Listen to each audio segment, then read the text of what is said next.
आज की सबसे बड़ी खबर, और मैंने ये बहुत पहले से आपको बताया था, हम इसके ऊपर वक्तन फवक्तन बात करते रहे हैं कि खैबर पख्तूनख्वा में एक बड़ा जरगा होने जा रहा है। और ये खैबर पख्तूनख्वा की हुकूमत पाकिस्तान तहरीके इंसाफ की हुकूमत का एक बड़ा कारनामा है। तमाम पॉलिटिकल पार्टीज को, तमाम स्टेक होल्डर्स को एक प्लेटफॉर्म के ऊपर इकट्ठा करना, ख्वाह वो पार्लियामेंट के अंदर मौजूद हैं, कौमी असम्बली, सूबाई असम्बली में मौजूद हैं या मौजूद नहीं है।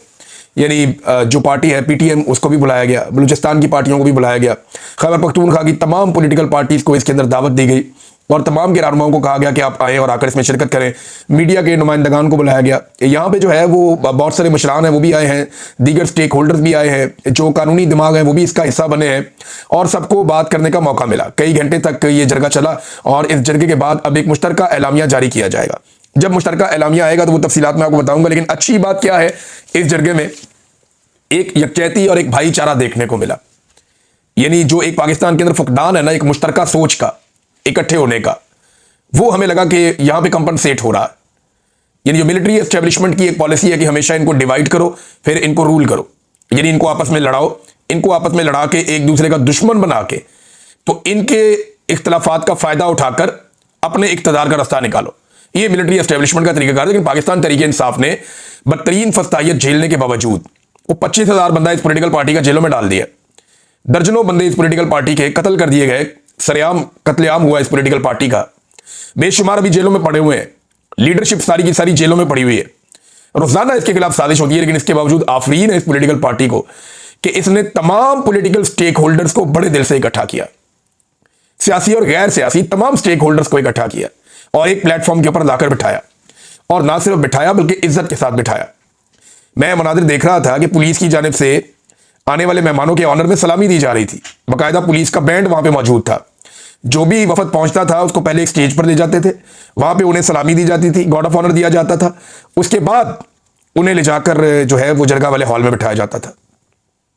ऐसे शानदार इंतजाम किए गए, ऐसी इज्जत अफजाई की गई है। सारी पॉलिटिकल पार्टीज ने सबसे वहां पे बात की और जो स्टेज सेक्रेटरी थे वो मुस्लिम लीग नून के थे। आप अंदाजा कीजिए, क्या ये मुमकिन है कि मरियम नवाज एक प्रोग्राम करे लाहौर में और स्टेज सेक्रेटरी जो है वो पाकिस्तान तहरीके इंसाफ के बंदे को लाकर बना दिया जाए?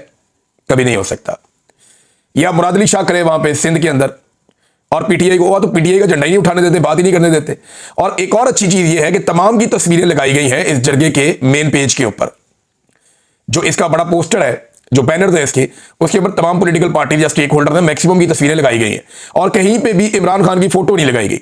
यानी ये सारा मामला पॉलिटिकल नहीं था, ये सारा का सारा मामला पाकिस्तान के लिए था और पाकिस्तान के सारे स्टेक होल्डर्स को इकट्ठा करना था। अब एलामिया क्या आता है वो मैं आपको बाद में बताता हूं, मुश्तरका एलामिया होगा। लेकिन वहां से आवाजें किस तरह की आई, यानी ANP के इफ्तिखार अहमद साहब ने कहा जी कि थोड़ा 5 मिनट वक्त कम है, मुझे ज्यादा वक्त चाहिए, तो उन्हें ज्यादा वक्त दिया गया कि आप ज्यादा वक्त बात करें। सबने अपने दिल की बातें की और ज्यादातर जो मुकर्रीन हैं उन्होंने ऑपरेशन की हमायत नहीं की। उन्होंने कहा जी ऑपरेशन नहीं होना चाहिए, बड़ी ज्यादती है। और जो चीज ज्यादा उठाई गई वो ये कि हमारे साथ सौतेलों जैसा सलूक किया जा रहा है।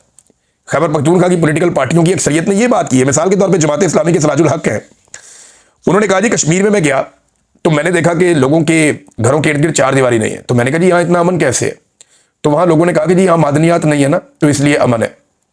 ये सराजुल हक साहब ने बताया। फिर उन्होंने ये भी बताया कि पाकिस्तान और अफगानिस्तान, या हम लोग और अफगानिस्तान एक खित्ता, एक जबान, एक मजहब, एक कल्चर है। हमें आपस में लड़ाना इंडिया और अमेरिका की ख्वाहिश है। प्रोफेसर इब्राहिम साहब थे, उन्होंने कहा जी बार बार हमारे ऊपर ऑपरेशन किए गए, कभी भी कामयाबी नहीं हुई, अभी भी बदअमनी है। तो इस मरतबा अगर हमने नकल मकानी करनी पड़ी ना तो हमने GHQ में जाके अपने खेमे लगाने हैं।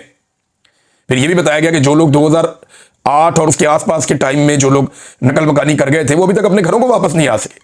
इतना जुल्म खैबर पख्तूनख्वा में लोगों के साथ हुआ। जुनैद अकबर साहब ने बड़े जबरदस्त फैक्ट्स वहां पे बयान किए और उन्होंने बताया कि तालिबान को वापस लाना सियासतदानों का काम ही नहीं था। एक इन कैमरा ब्रीफिंग को उन्होंने ओपन कर दिया। उन्होंने कहा जी इन कैमरा ब्रीफिंग में आर्मी चीफ और DG ISI ने यह फैसला किया था और उन्होंने बताया था इन कैमरा ब्रीफिंग में कि तालिबान हमारे बच्चे हैं, हमें इनको वापस लाना होगा। अफगानिस्तान के पास उनको संभालने की काबिलियत नहीं है। यह थी पाकिस्तान के आर्मी चीफ और DG ISI की सोच जो उन्होंने इन कैमरा ब्रीफिंग में बताई सियासतदानों को। तो सियासतदानों का तो यह फैसला ही नहीं था। फिर जुनैद अकबर ने मजीद बताया कि अगर एस्टेब्लिशमेंट को हमसे मसला, हमारे साथ नहीं बैठ के बात करना चाहते, तो एक सियासी जमातों के सारे स्टेक होल्डर्स की एक कमेटी बना लें और उनके साथ बैठ जाएं और फैसला कर लें। हमारा वादा है कि खैबर पख्तूनख्वा की हमारी हुकूमत उसके ऊपर मिनवान अमल करेगी, लेकिन बैठकर फैसला करें, सिर्फ अपने दिमाग को जो है वो इस्तेमाल ना करें। फिर उन्होंने बताया कि तालिबान से मुज़ाकरात के लिए सियासी जमातों ने लोग नहीं भेजे थे, ये कोर कमांडर ने भेजे थे। हमारे हज़ारों शोहदा हैं जिनको ना तो झंडा मिलता है, ना ही उन्हें शहीद कहा जाता है, और ना ही उन्हें कोई पैकेज मिलता है। जब कौमी तराना हुआ नाज़रीन, इसमें जरगे में तो तमाम पॉलिटिकल पार्टीज जितने स्टेक होल्डर थे सारे खड़े हुए, लेकिन जो एक पॉलिटिकल पार्टी है PTM, वो लोग नहीं खड़े हुए। उन्हें खड़ा हो जाना चाहिए था रवादारी के तौर पे, लेकिन वो नहीं खड़े हुए। मेरे ख्याल में नफरत फैलती है, हमें इस वक्त फायर फाइटिंग की ज़रूरत है, और फायर फाइटिंग यही है कि सबको मौका दिया जाए, सबके तहफ़्फ़ुज़ात और बातें सुनी जाएं। मोहसिन दावर ने वहाँ पे खड़े होकर बात की, उन्होंने कहा कि हमारे ऊपर ऑपरेशन मुसल्लत ना किया जाए। बाकी सब लोग भी इससे मिलती जुलती बात कर रहे थे। सुहेल अफरीदी ने एक बड़ी इंपॉर्टेंट बात की, एक तो उन्होंने आदाद-ओ-शुमार बताया कि जनाब हमें हमारा हक ही नहीं दिया जाता। उन्होंने बताया कि खैबर पख्तूनख्वा के साथ कितनी ज्यादती की जा रही है। ये भी बताया कि रेवेन्यू शेयरिंग में सिंध को 2.5% मिल जाता है, पंजाब को 2.3%, बलूचिस्तान को रिवर्स करके 2.7%, जबकि खैबर पख्तूनख्वा को जो 1% है उसके ऊपर भी सबको तकलीफ होती है। फिर उन्होंने बताया कि कैसे अरबों रुपया जो वफाक ने खैबर पख्तूनख्वा की हुकूमत का देना है वो नहीं दे रहे। फाटा के मर्जर के बाद जो वादे किए गए थे उनमें से कोई भी पूरा नहीं किया गया। फाटा को जो बजट देना था फेडरल गवर्नमेंट ने, वो अब तक फाटा के लिए सूबाई हुकूमत को नहीं दिया गया। तो जब आप बजट ही नहीं देंगे, जब आप उनका हक मारेंगे, तो वहां पे तरक्की कैसे आएगी, वहां पे बदअमनी कैसे खत्म होगी, लोगों के पास रोजगार होगा, लोगों के पास खुशहाली आएगी, तो तभी तो दहशतगर्दी में कमी होगी। तो सुहेल अफरीदी ने यह भी मामला उठाया, और एक और बात उन्होंने कही कि जो रियासत है ना वो अपनी पॉलिसी को बदले। ये जो बंद कमरों में फैसले किए जाते हैं, जिनको मुसल्लत किया जाता है, ये गलत है। इससे दहशतगर्दी खत्म नहीं होगी। बंद कमरों से निकलकर सियासतदानों से भी मुशावरत की जाए, और आप अकेले अकलमंद नहीं है, और सियासतदानों को भी अकलमंद समझा जाए, और हमारे साथ मिलकर बैठकर जो है वो पॉलिसी बनाई जाए। इस तरीके से ना किया जाए।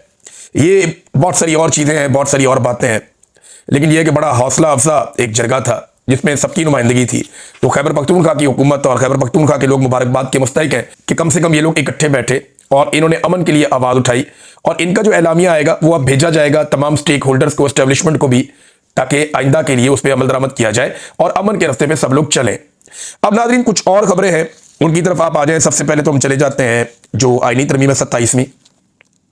एक तो उसमें खबर आ रही है, बहुत सारे सहाफ़ी ये बात कर रहे हैं, हुकूमत से सवालात भी किए जा रहे हैं, और खबर ये आ रही है, जो दावा किया जा रहा है कि 27वीं आईनी तरमीम जो सेनेट से पास करवाई गई है उसमें कोई टेक्निकल ग्लिच रह गया है। अब उसमें अलग अलग किस्म की लोग बातें कर रहे हैं। कोई कह रहे हैं जी आर्टिकल 6 को अभी छिड़ा जाएगा, कुछ लोग कह रहे हैं कि कुछ लफ्ज जो उसके अंदर आईनी अदालत का शामिल करना था वो उसमें शामिल नहीं है। कुछ लोग कह रहे हैं कि सिकंदर सुल्तान राजा को और काजी फायजीसा को मौत पड़ी हुई है कि जनाब हम तो फंस जाएंगे, हमें तो कोई इस्तिस्ना भी नहीं है, तो आर्टिकल 6 लग जाएगा कल को। तो हर एक का अपना अपना कहना है, अपनी अपनी खबरें लोग दे रहे हैं, लेकिन ये सब लोग कह रहे हैं, बहुत बड़ी तादाद में हुकूमत अभी तक इससे भाग रही है कि ये तरमीम वापस सेनेट के अंदर लाई जाएगी और दोबारा सेनेट के अंदर वोटिंग करवाई जाएगी। अब मसला यह है कि एक और कौन सा ऐसा सेनेटर है जो बेनकाब होने वाला है। इरफान सिद्दीकी साहब का तो इंतकाल हो गया, पहले नंबर पूरे करवाए थे। एक सेनेटर आ गया था फजल रहमान की पार्टी से, उन्होंने अपनी पार्टी से निकाल दिया। वो ऐसा आदमी है कि उसने इस्तीफा भी नहीं दिया, वो तो चलो दोबारा आके वोट डाल देगा। लेकिन एक सैफुल्लाह अबरू, ये PTI का सेनेटर था, इसने आसिम मुनीर की खातिर जाकर वोट डाल दिया और वहीं पे खड़े होकर इसने इस्तीफा भी दे दिया। जब आप ईवान में खड़े होकर जो चेयरमैन सेनेट है उसकी मौजूदगी में वहां अनाउंस करते हैं कि मैं रिजाइन कर रहा हूं, मैं इस्तीफा दे रहा हूं और मैं अब सेनेट का हिस्सा नहीं हूं, आप इसको मंजूर कर लें कल ही, तो फिर वो इस्तीफा हो जाता है। अब क्या इसका इस्तीफा वापस किया जाएगा? क्योंकि एक मरतबा तो सैफुल्लाह अबरू साहब ने जो है वो ये कार्रवाई डाल दी है, लेकिन क्या वो दोबारा जाके फिर से वोट डालेंगे, उनका इस्तीफा वापस किया जाएगा, या चेयरमैन सेनेट खुद वोट डालेगा? अब नंबर तो पूरे करते हैं, देखें कोई एक नया बंदा गंदा करते हैं या पुराने बंदों को दोबारा इस्तेमाल करते हैं, ये पता चल जाएगा अगर इनको दोबारा ये तरमीम करनी पड़ी तो। नाज़रीन, मुफ्ती तकी उस्मानी ने ये जो एक स्टेटमेंट दिया है ना, इससे मुसीबत पड़ गई है पाकिस्तान की एस्टेब्लिशमेंट को, और वो परेशान है कि अब करें क्या, क्योंकि गैर शरई उन्होंने करार दे दिया है, एक गुनाह उन्होंने करार दे दिया इस अमल को कि किसी शख्स को, चाहे वो सिपा सालार है, उसे इस्तिस्ना दे दिया जाए ताहयात। ये बड़ी वाहियात बात है। तो उन्हें ये पसंद नहीं आई और उन्होंने कहा ये इस्लाम के मुताबिक भी नहीं है, उन्होंने इसके ऊपर स्टेटमेंट दे दिया। तो एस्टेब्लिशमेंट को मुसीबत पड़ गई है कि ये तो एक बड़ी क्लैरिटी के साथ पाकिस्तान का सबसे बड़ा आलम दीन है, उसने खड़े होकर ये कह दिया, उसका ये स्टेटमेंट आ गया कि इस गुनाह के अंदर पार्लियामेंटेरियन अपना हिस्सा ना डालें, हमारी शरीयत के अंदर किसी को ताहयात इस्तिस्ना नहीं है। इससे पहले जो सदर को दिया हुआ था वो भी गलत था, अब तो अब ताहयात ले रहे हैं और आर्मी चीफ के लिए भी ले रहे हैं। लेकिन इंटरेस्टिंग बात यह है कि मुफ्ती तकी उस्मानी की हमायत में पाकिस्तान के उलमा इकराम बोल नहीं पाए। कोई भी आलम दीन जुर्रत नहीं कर रहा और बात नहीं कर रहा। खासतौर पे मुफ्ती मुनीब बिल्कुल नहीं बोला जो सरकारी मौलवी है। ताहिर अशरफी एक जुमला नहीं बोला। ताहिर अशरफी को बोलना चाहिए था, बताना चाहिए था कि क्या शरीयत के अंदर इस बात की इजाज़त है या नहीं है। ताहिर अशरफी को खुलकर बोलना चाहिए था, सामने आना चाहिए था, क्योंकि यहाँ पे उसकी रहनुमाई दरकार है कौम को, और वो एक सरकारी मौलवी के ओहदे पे बैठा हुआ है, तो उसको बताना चाहिए कि पाकिस्तान के आर्मी चीफ को ताहयात इस्तिस्ना देना शरई नुक्ता नजर से दुरुस्त है या गलत है। मुफ्ती मुनीब ने भी इसका कोई जवाब नहीं दिया। फजल रहमान भी इसके ऊपर चुप है, बल्कि वो पाकिस्तान से बाहर निकल गए। तो अब देखते हैं क्या होता है। बहरहाल मौलवी जो है वो फंसे हुए हैं। अगर वो ये स्टेटमेंट देते हैं तो एस्टेब्लिशमेंट की तरफ से सख्ती आएगी, और अगर वो स्टेटमेंट नहीं देते और सच नहीं बोलते तो लोग उनको कहेंगे जनाब आपने जब कलमा हक बोलने की बात आई जालिम हुक्मरान के सामने तो आपने सर झुका के सजदा कर लिया। तो मुफ्ती तकी उस्मानी ने कम से कम बात की है। उम्मीद करता हूं कि वो अपनी बात वापस नहीं लेंगे। नाज़रीन, जाहिद गशकोरी साहब हैं जर्नलिस्ट, और उन्होंने एक स्टेटमेंट दिया है, उनका खबर उन्होंने जारी की है अपने ट्विटर हैंडल से। तो मैं वो खबर पढ़ रहा था। मैं चाहता हूं आपको पहले एज इट इज में पढ़ के सुनाऊं। ये पार्लियामेंट को कवर करते हैं, तो वो कह रहे हैं जी 2007 से पार्लियामेंट को कवर कर रहा हूं। मेमरान में कभी इतनी मायूसी और बेबसी और गुस्सा नहीं देखा। मेमरान, हम रिपोर्टर से पूछते हैं इस 27वीं तरमीम में अवाम के लिए क्या रखा है। यहां पिछले 5 दिन में कम से कम 37 मेमरान से मिला हूं। दर्जनों अफसरान गैर मुल्की ऑब्जर्वर्स को मिलना हुआ। सब यही कहते हैं कि इस मुल्क के बड़े अवाम से इतने दूर हो गए हैं जितने 2003 में जनरल मुशर्रफ से, जिन्होंने 17वीं तरमीम पास करवाकर सारी ताकत अपने पास रख ली थी, और फिर 7 साल बाद सदर पाकिस्तान की पार्लियामान को खत्म करने की ताकत को 18वीं तरमीम में उड़ा दिया गया। अब यहां पार्लियामान के ऐवानों में मेमरान जिनका ताल्लुक तमाम जमातों से है यही बहस करते हैं कि आखिर ताहयात इस्तिस्ना कितनी देर चलेगा। मेमरान हैरान हैं, बेबस हैं, मायूस और परेशान दिखाई देते हैं, लेकिन कोई सामने आकर बोलने को तैयार नहीं है। एक खातून सेनेटर ने बताया कि यहां ऐसे लगता है कि कुछ बड़ा होने वाला है जिसका सबको इंतजार था। पाकिस्तान जिंदाबाद। अच्छा, ये ट्वीट किया जाहिद गशकोरी साहब ने। आखिर में इनको पाकिस्तान जिंदाबाद लिखना पड़ा। अगर ये लिखते पाकिस्तान हमेशा जिंदाबाद तो शायद ज्यादा महसूस करते अपने आप को। तो देखिए, ये जितने मेमरान आके बात कर रहे हैं ना, ये कह रहे हैं कि ये क्या हो रहा है, ये क्यों हो रहा है, बेबसी है, लाचारी है, मजबूरी है। इनको उस वक्त गैरत और शर्म नहीं आई जब ये जाली फॉर्म 47 के ऊपर आ रहे थे असेंबली के अंदर। अब तुमने एक दफा गूं खा लिया है, जाली फॉर्म 47 ले लिया है, तो बार बार खाओ, क्या फर्क पड़ता है। मुंह का जायका तो आपने गंदा कर दिया, पॉलिश आपके हलक तक उतर गई है चाट चाट के जूते को। तो अब आपको ये करना पड़ेगा। इस तरह की तरमीमें और इस तरह के बू खाले आपको बार बार करने पड़ेंगे। और अगर इतनी गैरत उठ रही है इन अरकान के अंदर, यानी 37 से तो हमारे भाई ने जाहिद गशकोरी साहब ने बात की है, अगर इतनी गैरत उठ रही है तो इन 37 में कोई साथ भी ऐसे नहीं है जो कहेंगे हम रिजाइन देके जा रहे हैं। मैं भी नहीं चाहता। इस्तीफा कोई नहीं देता, ये सिर्फ मीडिया को बताने के लिए होता है कि जनाब हम परेशान हैं। अंदर से ये सारे बेशर्म हुए हैं, और अंदर से ये सारे के सारे जो है वो इस सिस्टम के बेनिफिशियरी हैं और इसके साथ रले हुए हैं। यानी इरफान सिद्दीकी साहब वाले मामले में अब 2 और लोगों ने तस्दीक कर दी। जाहिद गशकोरी साहब ने भी ये खबर दी, एजाज सैयद साहब ने भी ये खबर दी, जिन्हें हुकूमती कैंप ऐसे देखता है कि ठीक है, उनको तो वो कम से कम सहाफी तो तस्लीम करते हैं ना। जो लोग तनकीद करते हैं उनको तो वो मानते ही नहीं है सहाफी। उन्होंने भी कहा कि यार ये फौत हो गए थे दिन के वक्त, इरफान सिद्दीकी साहब, लेकिन उनकी मौत को छुपाया गया। अब ये वो जर्नलिस्ट क्लेम कर रहे हैं जिनके इस हुकूमत के साथ भी ताल्लुका ठीक है, खराब नहीं है। चले हमारे तो ताल्लुका ही बिगड़ गए ना एस्टेब्लिशमेंट के साथ, हुकूमत के साथ, तो उनके तो ताल्लुका ठीक है। वो भी ये कह रहे हैं और इस बात की तस्दीक कर रहे हैं कि दिन के वक्त उनकी वफात हो गई थी, लेकिन बाद में फैसला किया गया और वफात छुपा ली गई ताकि सेनेट की कार्रवाई ना रुक जाए। तरमीम मुकम्मल करवा के उसके बाद वफात अनाउंस कर दी गई। बहरहाल नवाज शरीफ शबाज शरीफ वगैरह गए हैं उनके घर, ये अच्छी बात है, जाकर अफसोस करना चाहिए, लेकिन ये एक अफसोसनाक पहलू है जिसे हमेशा याद रखा जाएगा। नाज़रीन, एक बड़ी ऑफर की है महमूद अचकज़ई साहब ने असेंबली में खड़े होकर। तो ये जो ऑफर है इससे वैसे फायदा उठाना चाहिए, बंपर ऑफर है। और उन्होंने ये कहा कि इमरान खान से ये लोग डर रहे हैं ना, अगर आप इमरान खान से डर रहे हैं तो मैं आपको इमरान खान से गारंटी लेकर देता हूं कि वो किसी को कोई सजा नहीं देगा। आए मिलकर बैठे और जमहूरियत को बचाने के लिए इकट्ठे हो जाएं। देखिए, सियासतदानों को यही डर है ना कि इमरान खान आएगा तो हमने जो 2 नंबरी की है, फ्रॉड किया है, हम दोबारा फंस जाएंगे। तो महमूद खान अचकज़ई ने कहा जी मैं गारंटी लेकर देता हूं इमरान खान से कि आपको कुछ नहीं कहेगा। लेकिन सारी डरे हुए आर्मी चीफ ने वो ले लिया इस्तिस्ना सारी जिंदगी के लिए। ऐसा खौफ हमने कभी किसी मिलिट्री जनरल के करियर में देखा नहीं था। जनरल तो बड़े मजबूत होते हैं, बड़े दलेर होते हैं, और इतनी बहादुर फौज का ऐसा जर्नैल कि उसको इस्तिस्ना लेना पड़ जाए सिर्फ इस डर से कि मेरे ऊपर कोई मुकदमा ना हो जाए, ये बड़ी मायूब बात है, बड़ी तकलीफ दे बात है। अच्छा, मैं ना थोड़ा खुशफहमी में भी चला जाता हूं कभी कभी।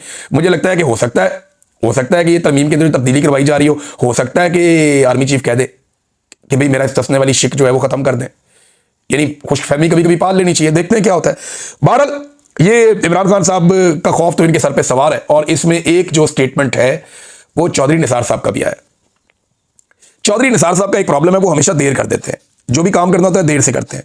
जब उनका वक्त होता है उस वक्त वो काम नहीं करते। जब काम का डंग निकल जाता है ना तब वो काम करते हैं। वो ये कहते हैं 27वीं तरमीम इमरान खान के डर से की गई है।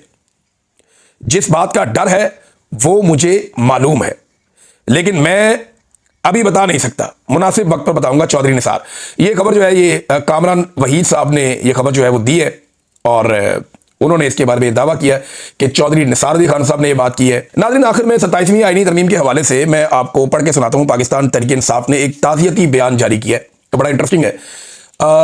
वो लिखते हैं जी, पाकिस्तान तहरीक इंसाफ का ताज़ियती बयान बढ़ाए इंतकाल आईने पाकिस्तान, कि आइन मर गया 1973 का, हम उसके ऊपर जो है वो एक ताज़ियत जारी कर रहे हैं। वजह इंतकाल खौफ इमरान खान। पाकिस्तान तहरीक इंसाफ गहरे दुख और अफसोस के साथ ऐलान करती है कि 1973 का आइन, जो अवामी हकमियत, अदलिया की आज़ादी और बुनियादी हकूक़ का ज़ामिन था, बाज़ाब्ता तौर पर इंतकाल कर गया है। ये आइन इस वक्त दम तोड़ गया जब इस मुल्क के हुक्मरानों ने अपनी ज़ाती अना, इक़्तिदार की हवस और एक अवामी रहनुमा इमरान खान के खौफ में आकर आइनी बालादस्ती को दफन कर दिया। वो आइन जो अवाम के वोट का हक देता है, अदलिया को आज़ादी देता है, पार्लियामान को बालादस्ती देता था, अब सिर्फ किताबों में जिंदा लाश की मानंद बन चुका है। आज इस सरजमीन पर ना अवाम की मर्जी की हुकूमत कायम होने दी जाती है, ना अदालतें इंसाफ बांटने की जरूरत रखती हैं, ना मीडिया को सच बोलने की इजाजत है। आइन के जनाजे में वो सब शरीक हैं जो इमरान खान के खौफ में मुब्तला है। पाकिस्तान तहरीक इंसाफ अहद करती है कि हम इस आइन को जिंदा करने की जद्दोजहद जारी रखेंगे ताकि ये मुल्क एक बार फिर कानून, इंसाफ और अवाम की हुक्मरानी के तहत सांस ले सके। इन्ना लिल्लाहि व इन्ना इलैहि राजिऊन। आइन पाकिस्तान 1973। तो एक कब्र का कुतबा भी आजकल दिखाई दे रहा है सोशल मीडिया पर कि आईने पाकिस्तान 1971 ता 2025, ये आईने पाकिस्तान की जिंदगी थी टोटल। इसके बाद तो अब ये फौत हो गया ना, दफन हो गया, इसके पल्ले ही कख नहीं बचा। ये इन्होंने पाकिस्तान के साथ जुल्म किया है। नाज़रीन, और चीज़ें आपके साथ अगले वीलॉग में शेयर करता हूँ। ये एलामिया आता है, ये भी आपको बताते हैं। अब तक के लिए इतने, अपना ख्याल रखिएगा, अपने चैनल का भी। अल्लाह हाफ़िज़।